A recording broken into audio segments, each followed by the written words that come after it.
esta mañana tenemos con nosotros al múltiple artista. Eso es lo que es este muchacho, al múltiple artista Javier Payeras.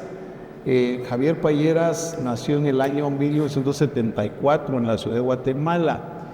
Viene más bien del mundo de las letras, pero está en esta mañana acá para que hablemos de una beta de su trabajo artístico que hemos convenido en nombrar como abstracción caligráfica.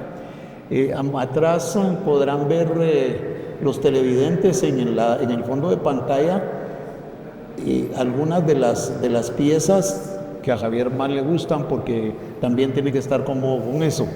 Así que bienvenido, Javier, a las cámaras de BEUSAC. Bienvenido esta mañana. Es un honor tenerte aquí, hermano. Gracias, Hugo. ¿Cómo es, Javier, esto siempre le interesa a nuestros televidentes? ¿Cómo es que Javier Payeras se convierte en artista, es artista, encuentra que tiene la pulsión, esa poética por el arte, y no, por ejemplo, es ingeniero, economista, abogado? ¿Cómo es que sos artista y no abogado? Contarle a tu público, es tu cámara. Bueno, me gané la vida mucho tiempo en la publicidad, mucho tiempo dentro de la gestión cultural. Básicamente dirigí casi que en todos los espacios culturales del país. Estuve involucrado tanto en dirección como en coordinación y demás. O sea, mi vida ha estado vinculada estrechamente a esto. Digamos que he transitado dentro de la docencia. Mi formación es una formación en filosofía y letras de la Universidad de San Carlos. Acá es mi alma mater, digamos. Luego, pues, he dado clases en la Escuela Nacional de Artes Plásticas, en la Universidad Rafael Andívar, con el tiempo.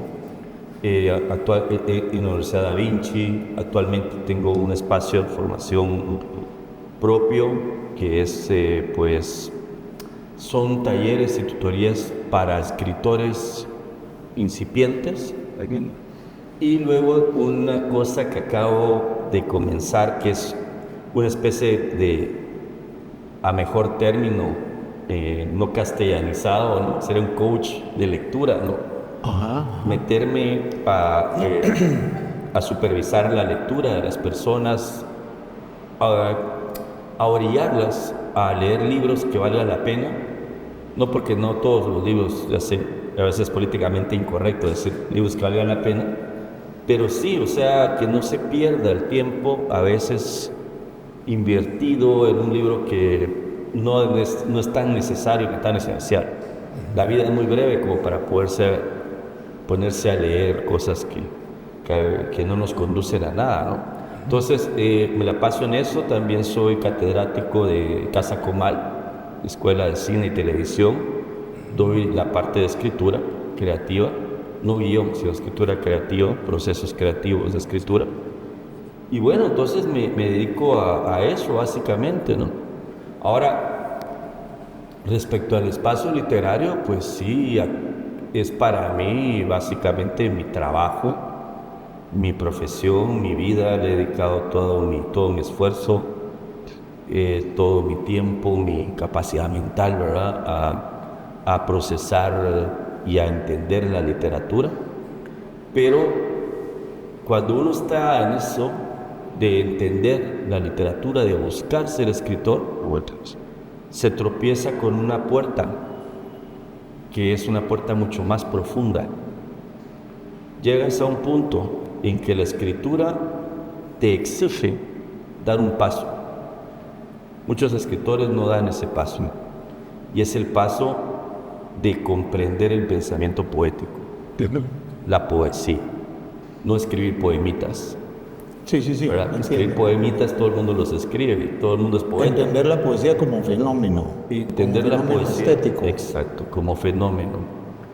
Pero como fenómeno no solamente estético, sino mental, como un habitar la poesía, un estar sumergido, como la gente que practica, por ejemplo, el mindfulness, ¿no? O la meditación trascendental. Entras en un plano en el que ya no te conviertes en un escritor que busca acercarse al poema, sino un observador contemplativo del silencio, del mundo. O como decía Gastón Bachelard, que es una de mis lecturas más reincidentes, ¿no? Te conviertes en el alma buscando el objeto y la imagen poética.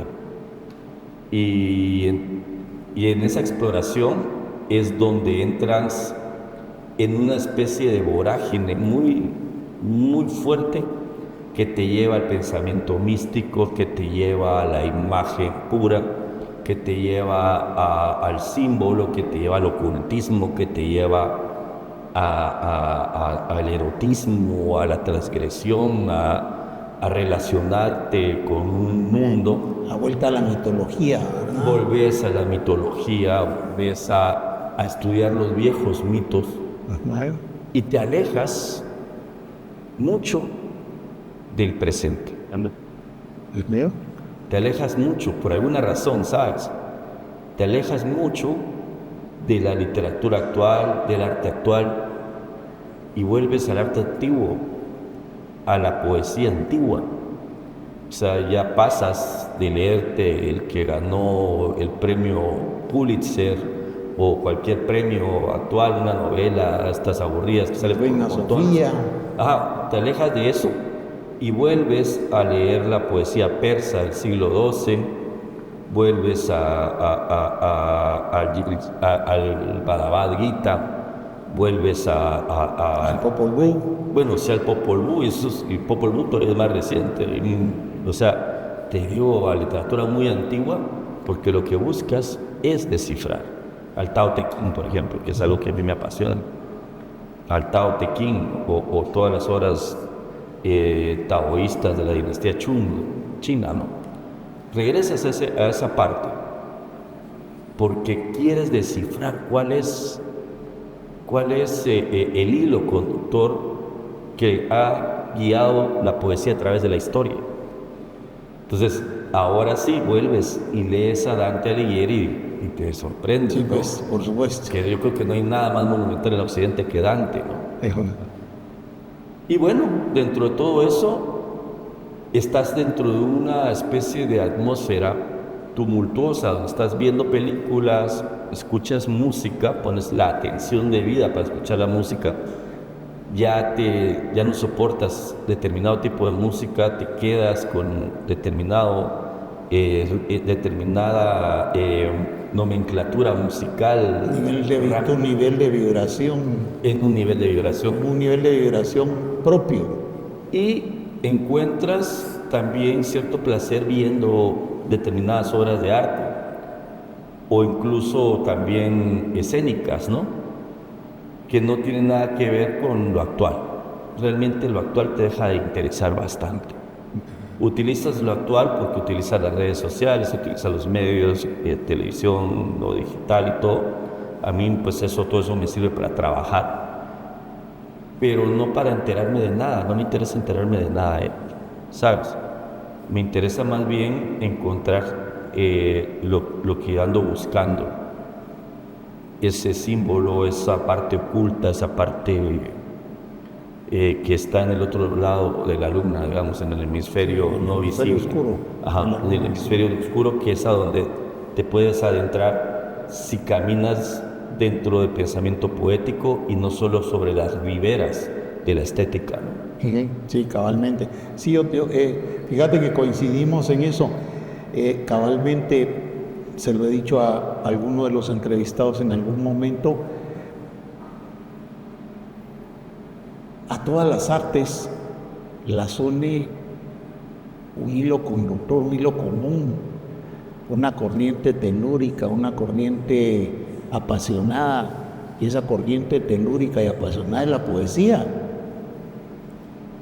Vos lo explicaste un poco más racionalmente, Pero, digamos, por ejemplo, la pintura de alguien que nos es común, la pintura de Kevin Mérida, también recientemente entrevistado aquí. La pintura de Kevin Mérida no sería lo que es si no estuviera sustentada en un proceso poético profundo y fuerte, ¿verdad? No sería lo que es, indudablemente. Y lo tuyo, indudablemente, no sería lo que es. Y vos tampoco serías lo que sos si no estuviera tu proceso fundamentado cabalmente en esa corriente que es la corriente elemental, digamos, ¿verdad? Fundamental, quizá más elemental que fundamental, ¿verdad? Las dos cosas, pero más elemental, ¿verdad? Es decir, no hay escritura sin lecturas, sí, pero no hay escritura sin poesía tampoco, pues, ¿verdad? Y no hay escultura sin poesía, y no hay música sin poesía, y no hay pintura, ni hay grabado, ni todas estas corrientes digitales de hoy, pues no las habría si esto no es decir, las cosas que trascienden es de lo que estamos hablando, ¿verdad? No del bulto de cosas que se producen a diario en el mundo, ¿verdad? Como procesos de consumo.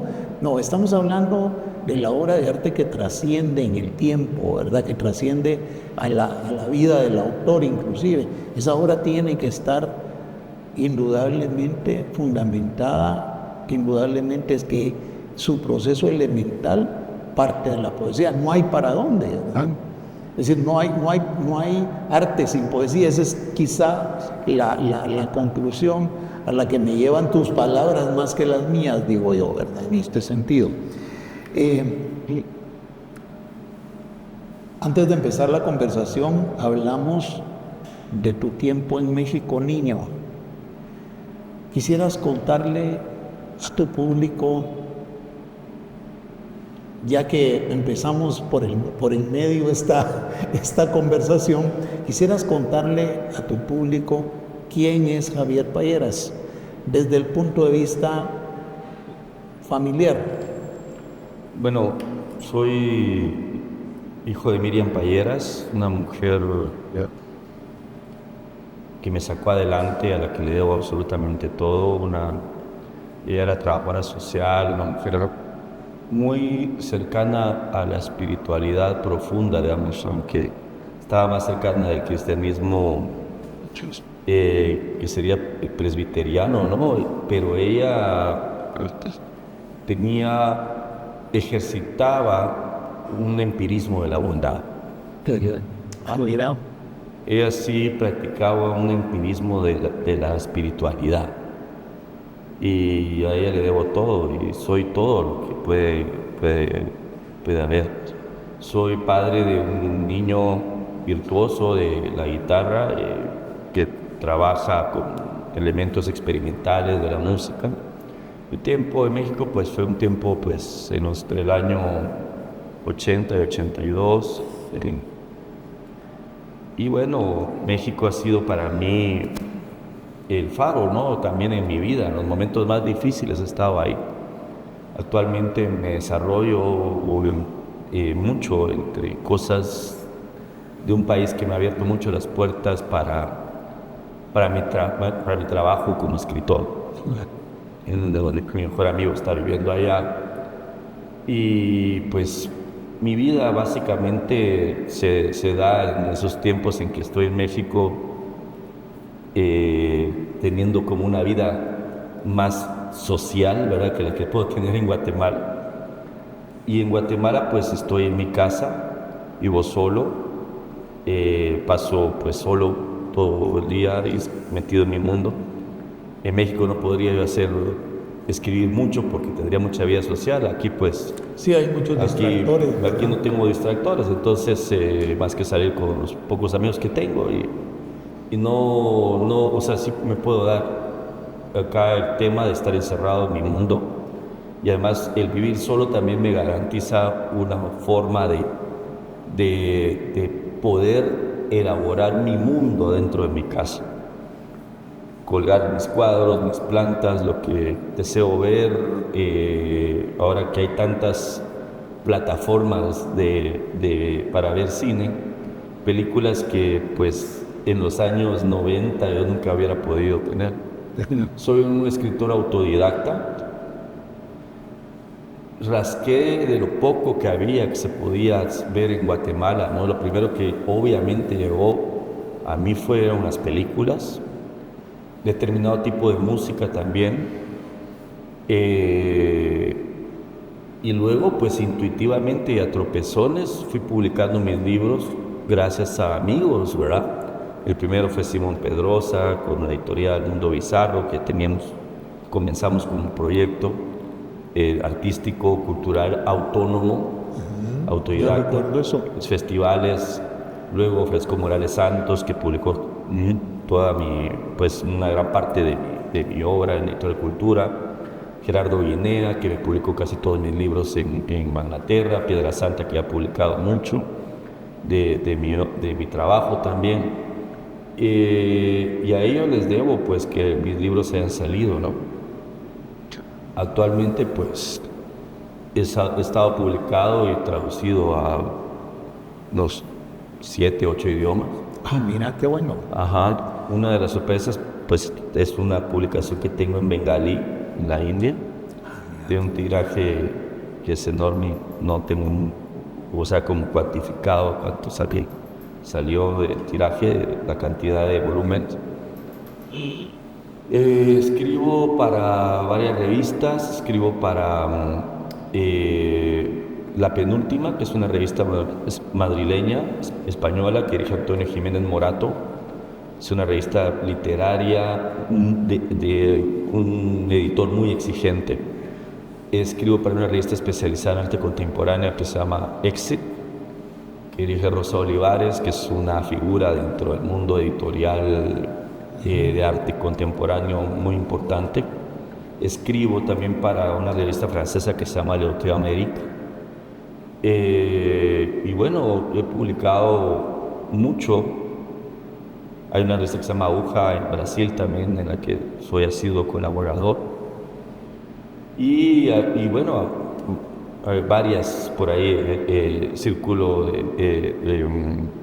de Poesía en México, Vallejo y Compañía en Perú. Ya está, no sé, se me olvida un poco ya, pero tengo como muchas... Estás publicando y trabajando full time. De hecho, tengo más trabajo fuera que dentro de Guatemala. Okay. Vamos a ir a un corte y con vos cuesta cortar porque tenemos mucho de qué hablar. Volvemos en su sala de artistas con el maestro Javier Payeras. De vuelta en su sala de artistas con el maestro Javier Payeras.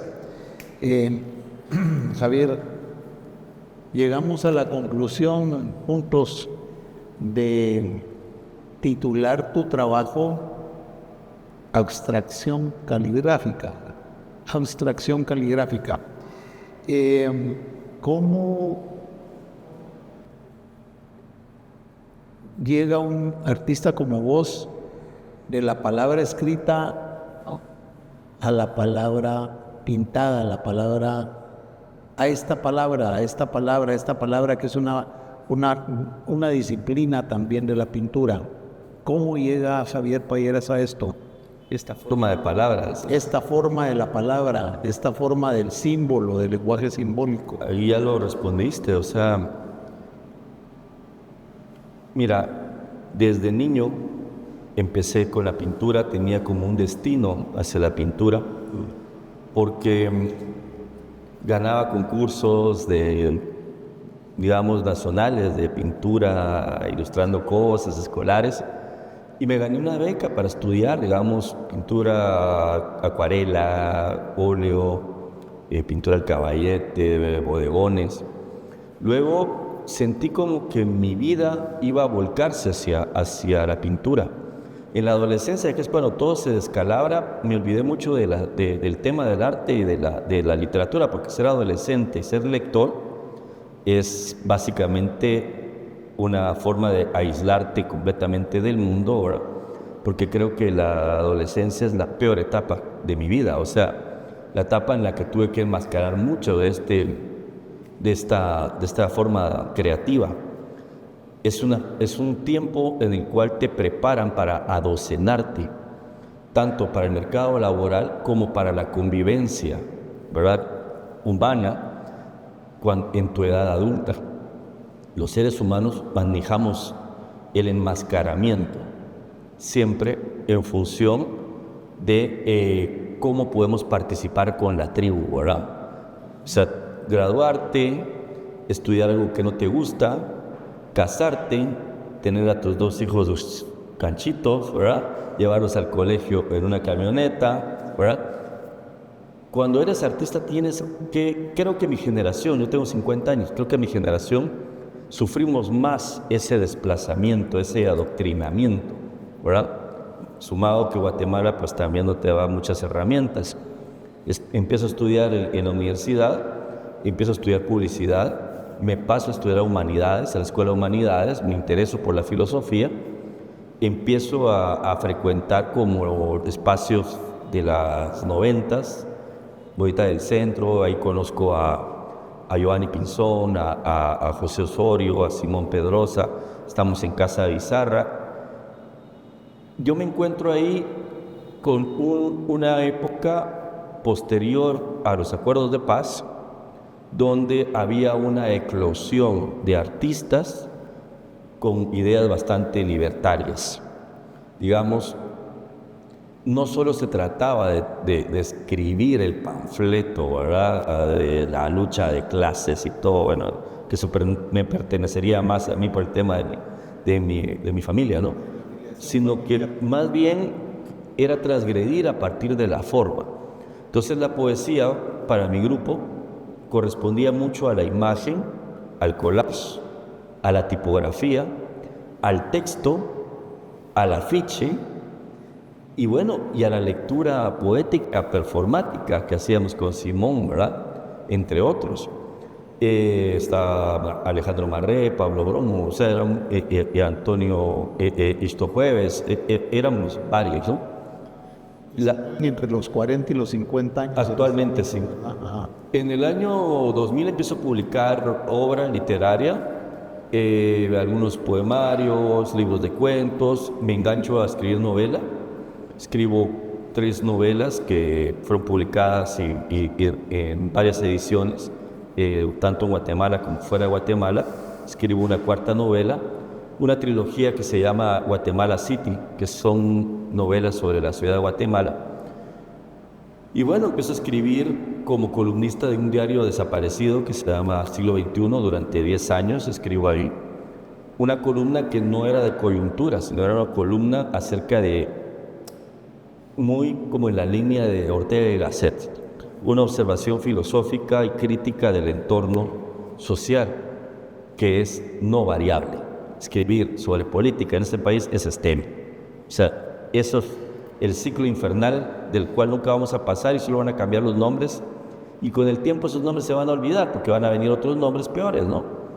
Creo que es más bien el asunto orteguiano, medular, escribir sobre cosas que son invariables de la cultura.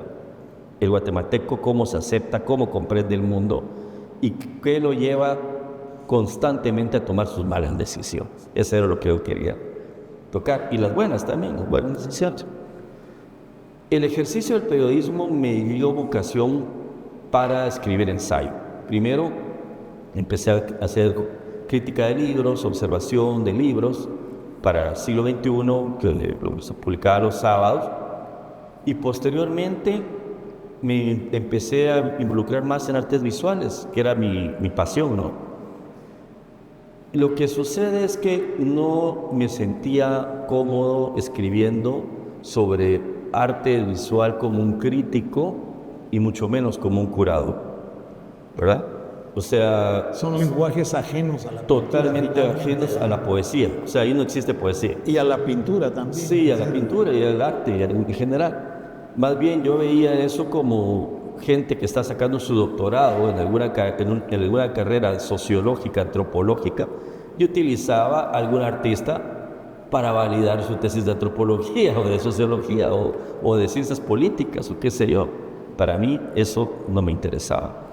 Entonces lo que hacía era expandirme literariamente y crear una pieza en común con el artista. Con el tiempo empecé a trabajar con mis amigos, digamos, escribía para Darío Escobar, escribí para Aníbal López, escribí para Fernando y Ángel Pollón, escribí mucho para Benvenuto Chabajay, para Sandra Monterroso, escribí algunos textos para Regina, creo que José Galindo también escribí algo sobre Octubre Azul, sobre muchos artistas. La verdad es que tengo muchos en la mente. Escribí sobre cine, sobre Julio Hernández, sobre las primeras películas, digamos, de Casa Comal. Entonces me convertí en una especie de cronista y de extensión literaria del acontecer cultural del país. Publiqué un libro que se llama La región más invisible, parodiando a Carlos Fuentes, la región más transparente, porque yo creo que Guatemala es absolutamente invisible dentro del panorama cultural del mundo. Entonces me ubiqué ahí, sin saber que obviamente mi trabajo como gestor cultural, como organizador cultural, trabajé casi que en todos los espacios culturales, ¿verdad? Desde el Centro Cultural de España, Maestría de Cultura, di clases en Da Vinci, en la URL, he acompañado procesos, he estado en muchas cosas. Pero de pronto hago una pausa en el 2020, me quedo sin trabajo, me quedo en mi casa y me compenetro en mi mundo, lo que solidifica instancias bastante complejas de mi inconsciente. De pasar de tener una vida social atiborrada, de una agenda de todo el tiempo estar ahí en actividades, en la socialité, me quedo solo. Pasan un montón de eventos desafortunados que me dejan más solo todavía. Y ahí es donde uno empieza y comprueba y se pone a prueba. ¿Realmente tengo algo que decir? ¿Realmente puedo cubrir mis ambiciones ahora que tengo este espacio? ¿Cómo voy a comer? ¿Cómo voy a sobrevivir? Entonces empiezo a crear talleres de arte, según yo, enfocado a escritores emergentes. Pero la gente que se acerca es gente de toda la gama que te puedas imaginar de intereses. O sea, gente que son abogados, personas que son sobrevivientes de una enfermedad muy difícil, músicos, muchos músicos, artistas visuales. Entonces digo, este no es un taller de literatura, tengo que profundizar más. Y ahí es donde me encuentro en el umbral de la zona, como diría aquella película de Andrei Tarkovsky, ¿verdad? Stalker. Donde si atravieso esta puerta, sé que me derivo hacia un punto del cual no hay retorno. Y lo atravesé. Entonces, ese atravesar la zona es no quedarte como un escritor, y mucho menos pretender ser un poeta, sino comprender profundamente qué es la poesía. Y la poesía es translúcida, es un espacio, digamos, translúcido. En la poesía cabe absolutamente la música, la pintura, la danza, el teatro, la espiritualidad, lo oculto, la simbología y en última instancia la literatura, ¿verdad? Creo que la literatura, la poesía, curiosamente, ¿verdad?, que más se nombra y se piensa en la literatura es la que tiene la menor dosis de poesía de todas las artes, ¿sabes?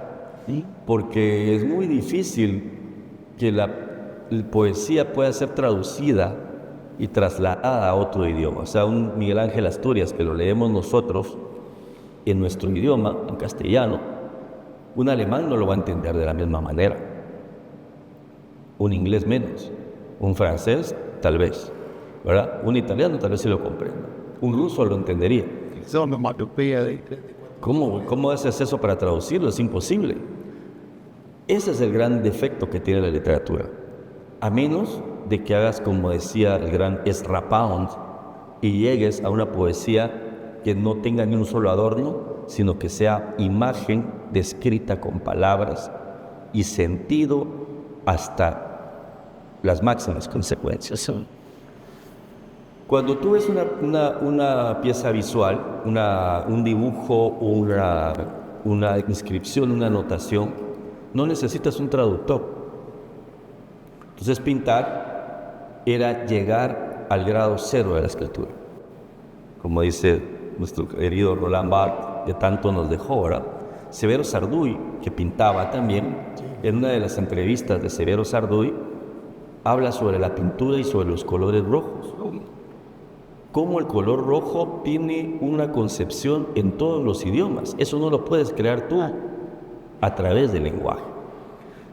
Y digamos, yo puedo observar un poema chino de la dinastía Tang y entenderlo solo por la belleza con la que está hecha la forma caligráfica de las tintas, ¿verdad? Es una belleza, a veces es una cosa que destila belleza. Es una belleza gráfica. Sin comprender un fragmento silábico de lo que está ahí.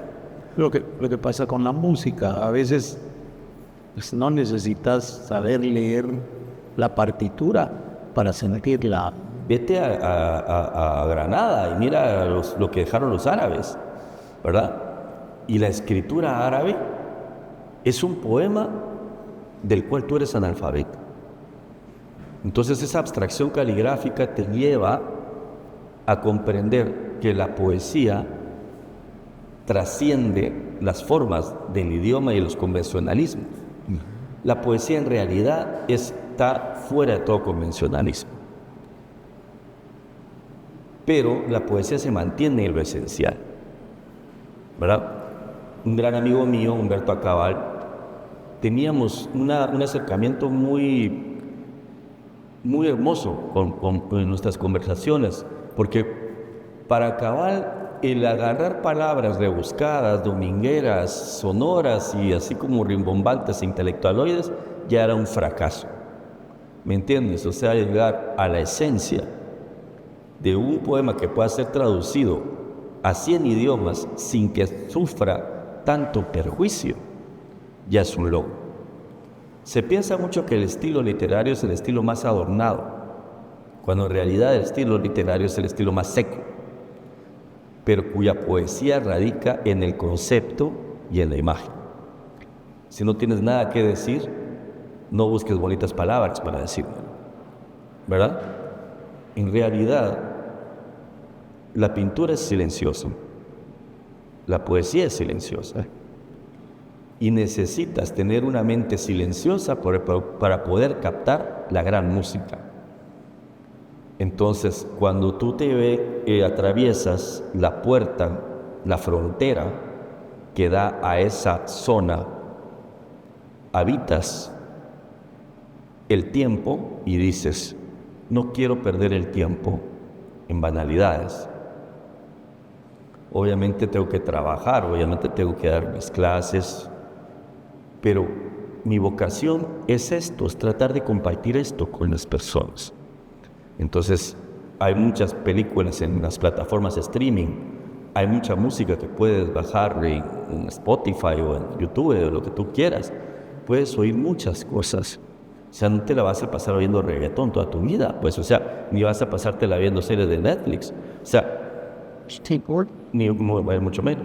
Pero lo que sí es que sí te da la apertura mental para que lo que para mucha gente suele ser desesperante, ¿verdad? Como una película rusa, ¿verdad? Estas películas lentas o una obra experimental visual, tienes ya los ojos lavados para poder ver con claridad que lo que estás viendo es el detalle del teatro.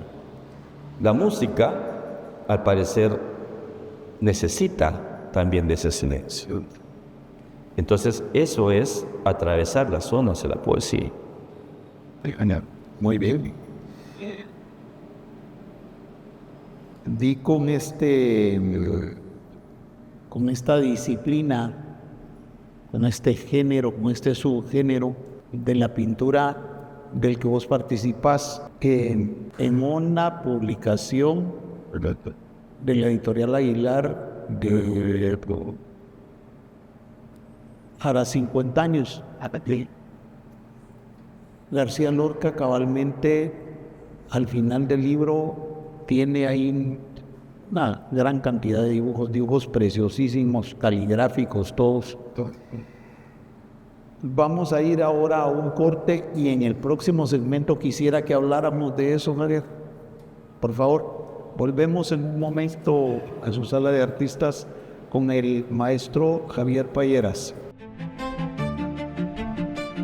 Bienvenidos de nuevo a su sala de artistas en el último segmento de esta entrevista con el maestro escritor y pintor Javier Payeras. Javier, te contaba yo que al final del segmento anterior, que en un libro esas maravillas de la editorial Aguilar en las que se condensa la obra de un artista, un libro sobre García Lorca, de la obra completa de García Lorca, cabalmente me encontré con esta disciplina, con este género, con este subgénero de la pintura, de las artes plásticas del que vos participas. Me encantó, un trabajo caligráfico de altísima calidad, ¿verdad? No cabe duda que el poeta pues también era un dibujante extraordinario, ¿verdad? Porque con él pasa eso que decías vos al final del segmento anterior. Hay poesía en su trabajo, se siente la potencia de lo estético allá adentro, ¿verdad? Uno no necesita saber leer español probablemente para sentir la potencia de esto tuyo. Pues uno no necesita saber leer español porque afortunadamente no hay más que la pura grafía simbólica de la pintura en ella, ¿verdad?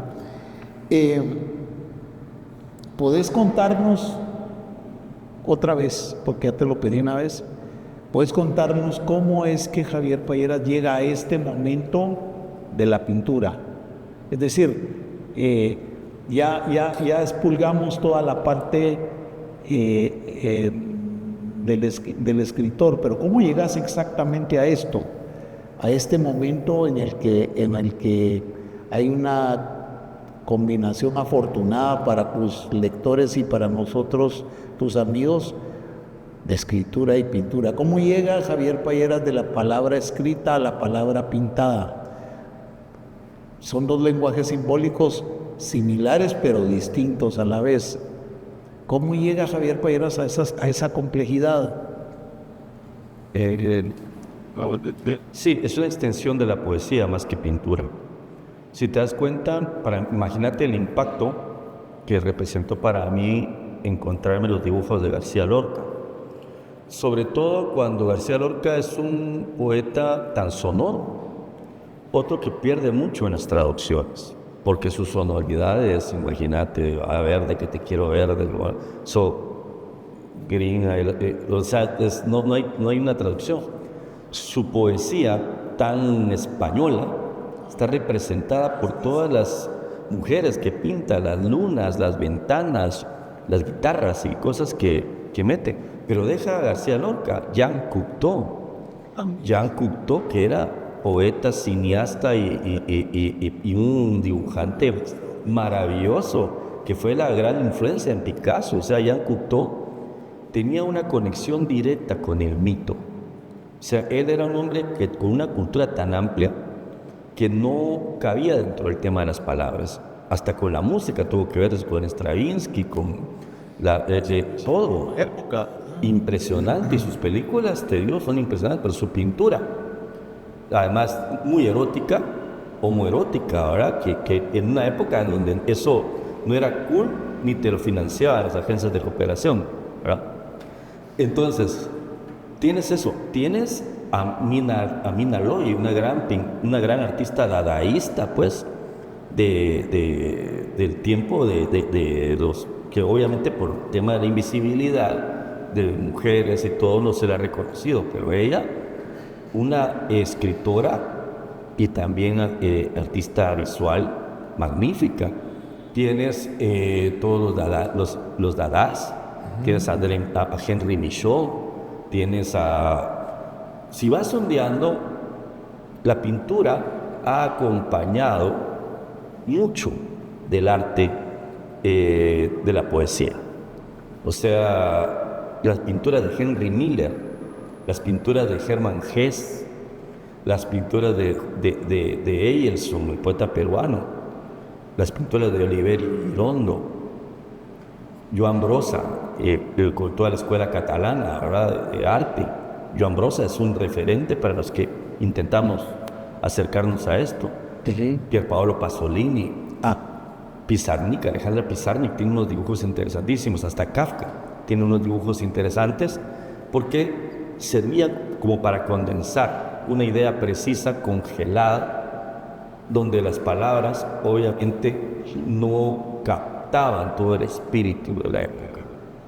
Entonces, si haces un repaso, por ejemplo, desde la poesía china hasta el presente, yo he revisado, por ejemplo, mucha de la poesía contemporánea y me parece que uno de los grandes poetas a lo que se reducen ahora es mucho tema del graffiti, ¿no?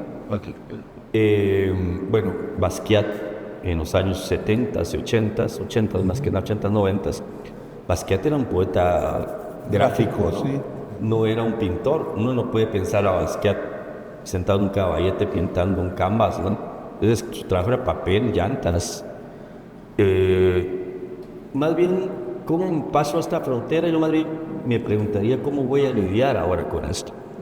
Porque si la escritura ya va siendo un tema bastante complejo, exponer, y esta oportunidad que me dio la Galería Punto de Contemporáneo, David Manuel Urbina, que fue el curador de la Expo, me dio una oportunidad maravillosa en un ejercicio de cadáver exquisito. Yo le entregué 20 y tantos cuadernos en una maleta de cuero. Él sacó los cuadernos, los desmembró.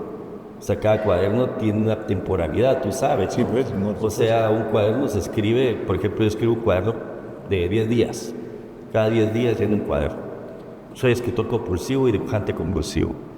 Ese manifiesta mi estado de ánimo durante esos 10 días. Los materiales están expresando un estado de ánimo, las formas, hay veces que son formas muy ordenadas, hay veces que son formas muy neuróticas y caóticas, como la mente, ¿verdad? No trato de pensar antes de pintar, sino que dejo directo al inconsciente que cree sus símbolos, sin ningún matiz, sin ponerle una censura. Yo no me autocensuro en ningún momento.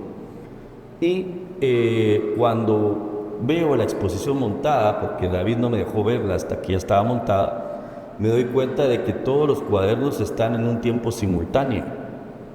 Entonces, cuadernos de hace 4 años están junto a hojas de hace 4 años, de un cuaderno están junto a hojas de hace un mes, y otras que están, entonces yo encuentro un retrato a pedazos de mí mismo, montado dentro de una plataforma del tiempo que él como curador asoció por los colores y por los lenguajes, muy similar al ejercicio de un golpe de dados no abolirá el azar de Stéphane Mallarmé, donde él escribe un poema, lo recorta a tiras por versos, lo mete en una bolsa, la sacude, tira esto sobre una mesa y pega el poema como va cayendo, ¿verdad?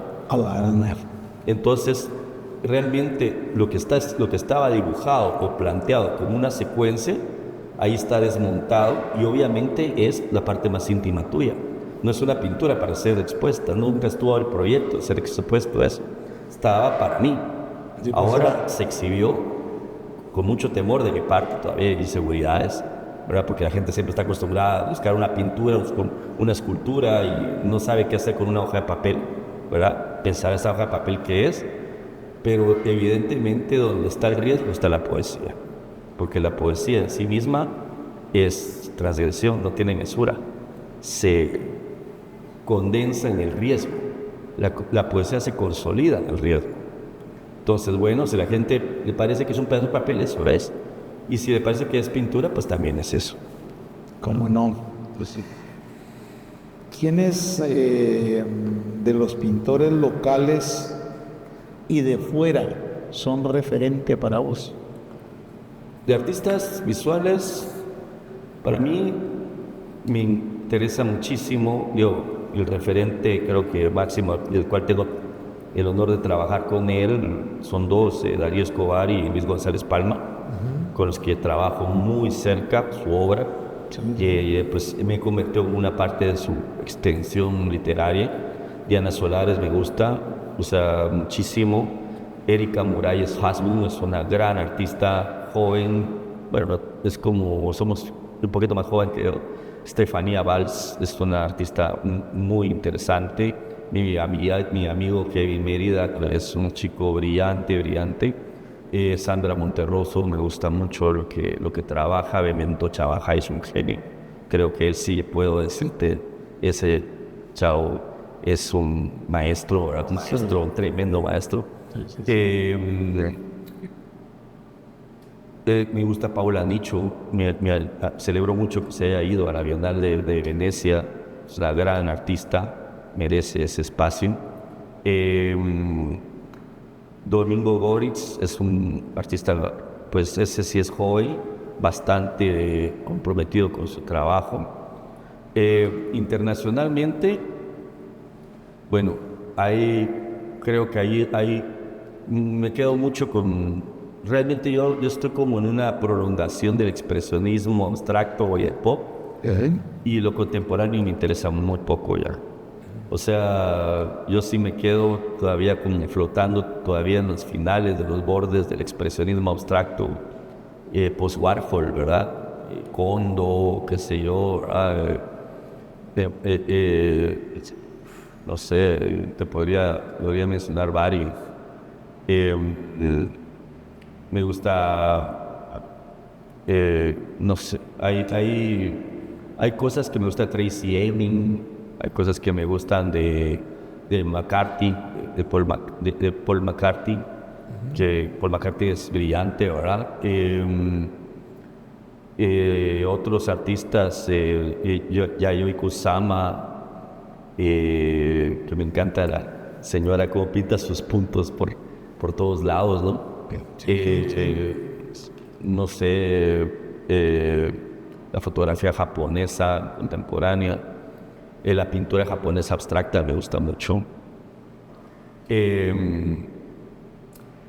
Damien Hirst me gustaría ganar todo ese dinero también como lo ven y cómo se promociona, ¿vale? A veces sí, ¿verdad? Todos ellos, ¿verdad? Son... Aún con el riesgo que implica ganar tanto pisto, sí, ¿verdad? Sí. Hay una influencia indudable de lo digital en el arte contemporáneo. ¿Cómo ves eso vos? Sí. Lo digital es pasajero.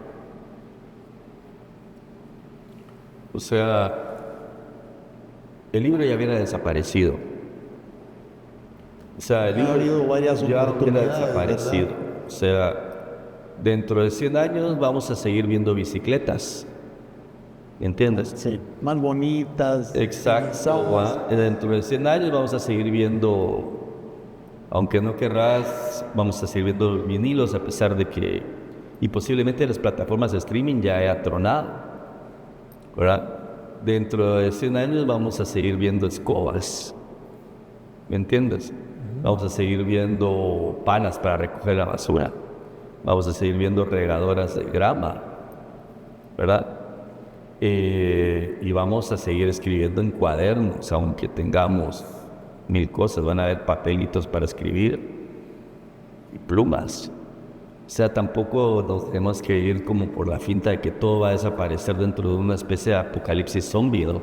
Sí, yo creo que tampoco. No, yo creo que las aplicaciones tienen autofagia.